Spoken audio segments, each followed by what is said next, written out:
வருமானம் இப்போ உயிர் உடம்பு விட்டு வெளியே இருக்குன்னு முதல்ல சொல்லியிருக்கேன். அந்த லாஜிக்கை நீங்க புரிஞ்சுக்கணும். அப்போ வெளியில இருக்கக்கூடிய உயிருக்குள்ள நீங்க இந்த இது இங்க இருந்து அங்க உள்ள போய் மனம் அறிவை தாண்டி நேர எங்க போய் உட்காருதுன்னா ஆன்மாவோடு சொல்லும்.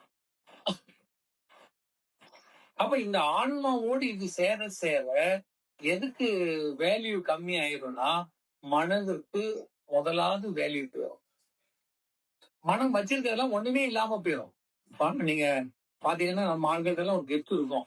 அவன் யூஎஸ் டாலர் வச்சிருந்தான்னா அந்த சொந்த நாட்டு பணத்தை அது சும்மா அந்த ஒரு மாதிரி பார்ப்பான்.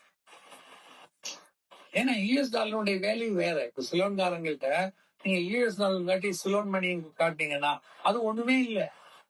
ஒரு முறை நான் அப்படிதான் வெஸ்ட் ஆப்பிரிக்காவுக்கு போகும்போது யூஎஸ் டாலர் ஒரு $100 சேஞ்சுக்காக எக்ஸ்சேஞ்சுக்காக கொடுத்தேன். அவன் அப்படியே பாக்குறான். You want change for this $100. அவன் ஏதோ $1 $2 நினைச்சேன். என்கிட்ட $1 $2 இல்ல, எல்லாம் $100 தான் இருக்கும். நான் ஐ எம் ஹேவிங் ஒன்லி $100 கையில கொடுத்தேன். அவன் பக்கத்துல இருக்கவங்க பேசலாம். அந்த ஆபீசர் அந்த கவுண்டர் கூட கொடுத்த உடனே பக்கத்துல பேசலாம். உடனே 2-3 வந்துட்டான். Really you want change? Yes. உடனே ஒரு பேக் எல்லாம் கொண்டு வந்து கொடுமையாகி போச்சு. லக்கேஜ் இவ்வளவு பெரிய சூட்கேஸ் மாதிரி ஒரு பேக்குள்ள அந்த பணத்தை எல்லாம் அடிக்க $100. அது ஒரு பேப்பரே பாக்கெட்ல எவ்வளவு இருந்துட்டான். ஒரு சூட்கேஸ் தள்ள முடியாது. 50 கிலோ வெயிட் எப்படி கொண்டு போறது? யோசிச்சு பாருங்க. அங்க உள்ள டாலரே $5000. ஒரு சோப் வாங்கினா $5000. எது? அந்த ஆப்பிரிக்கன் டாலர்ல ஒரு பேஸ்ட் வாங்குறதுக்கு 5000. அவங்க இருக்கிறதே எல்லாம் 5000 10,000 தான் வச்சிருக்கு. அடிக்கு தாரான் இவ்வளவு கெட்டா என்ன பண்றது? அப்புறம் அவன்கிட்ட சொன்னேன், எனக்கு இந்த $100 யூஎஸ் டாலருக்கு ஒரு $10 கொடுத்த என்னால தூக்கிட்டு போக முடியாது. அதான் அதுக்குதான் நாங்க கேட்டோம்னா $10 போ, மீதி டாலர் யூஎஸ் டாலர் கொடுத்துரு, உங்க மணியில $10 கூட. அதுவே என்கிட்ட ஒரு லக்கேஜ் மாதிரி தான் இருந்தது. தூக்கிட்டு வந்தேன். கொண்டு போய் அதை செலவு பண்ணணும். லாட்ஜுக்காரன்ட்டு அதை கொடுத்துட்டேன். தங்கி இந்த லாட்ஜுக்காரன் நீ வச்சுக்கப்பா. இவ்வளவு பண்ணியா? வச்சுக்க. இப்ப நான் தங்க போற ஒரு 10 நாள் தங்க, நான் 10 நாளுக்கு இத்தனை பணம் கழிச்சுக்க. அது செலவு பண்ணக்குள்ள பெரிய பாடா இருந்தது. ஏன்னா இது வேல்யூ அவ்வளவு. இப்ப இங்கேயும் அப்படித்தானே. இந்தியாலயும் நான் யூஎஸ் டாலர் தரேன்னா வாங்க சார் உட்காருங்கப்பா. இந்திய பணம் தரேன்னா நிக்க வச்சிருவான் நம்மளுக்கு. அந்த டாலருக்கு தான் மரியாதை. ஏன்னா அது வேல்யூ எங்கே இருக்கும்.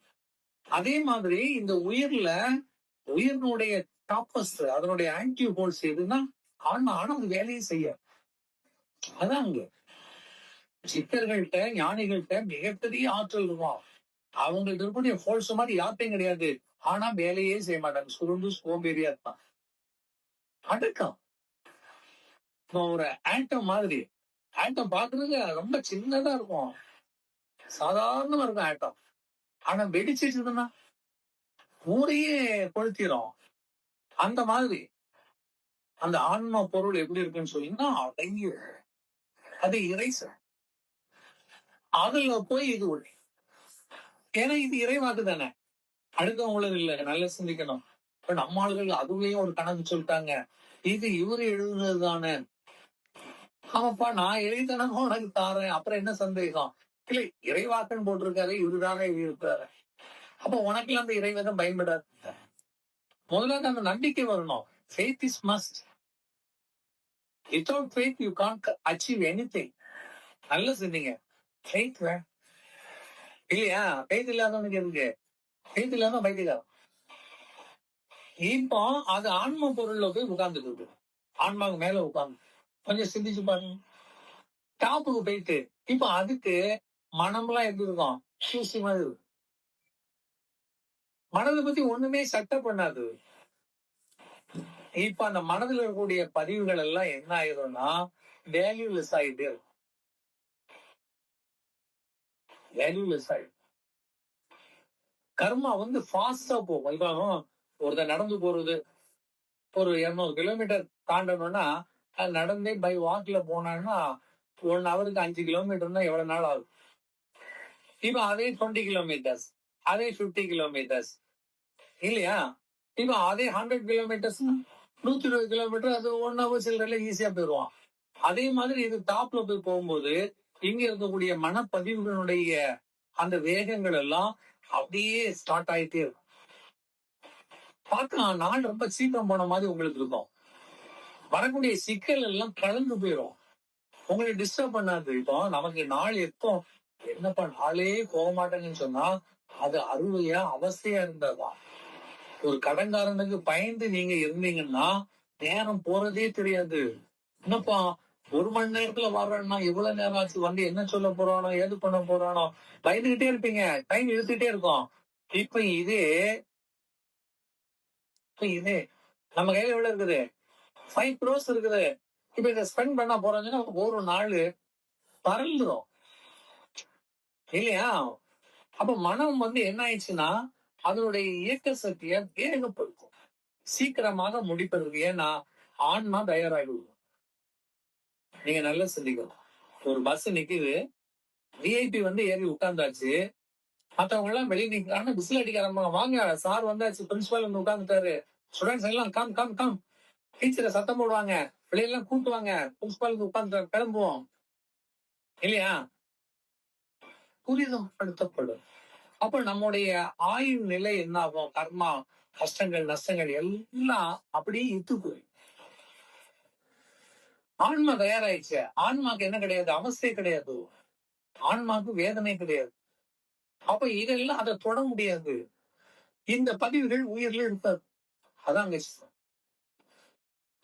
உங்க மனப்பதிவுகள் என்ன ஆயிடும்? கடகட கடகட கடன்னு அழிக்கப்படும், குறைக்கும்.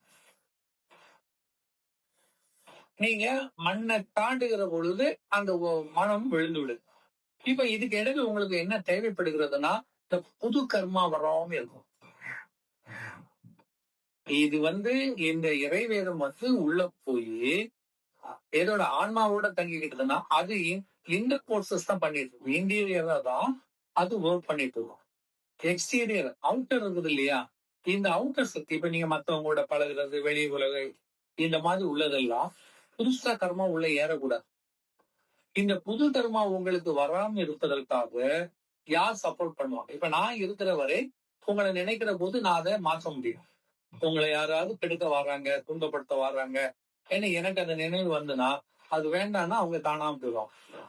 உங்களுக்கு ஒரு நோய் வருது, வேண்டாம் அவங்களை தொடாதுன்னா நின்றுடும். என்னுடைய அலைவு வரை இட்ஸ் ஓகே. அவங்க கேட்ட கொஸ்டின் மனதில் அருமையான கேள்வி. ஆஃப்டர் தட் அவன் அந்த என்னுடைய பார்வை இல்லாமல், என்னுடைய பார்வை இருக்கும். இப்ப உயிரோடு இருக்கிறவர் தான் கர்ம பார்வை. உயிர் எடுத்து போச்சுன்னா இதெல்லாம் தெரியாது. ஒவ்வொரு ஆளையும் தனித்தனியாலும் தெரியறதுக்கு வாய்ப்பே கிடையாது. உருவத்துல வரும்போது அருவமா போனா எல்லாம் ஒன்னா இருக்கு. எல்லாம் உருவமத்துல போயிடும். எல்லாம் பார்ட்ஸ் தான், மாலிகுல் தான்.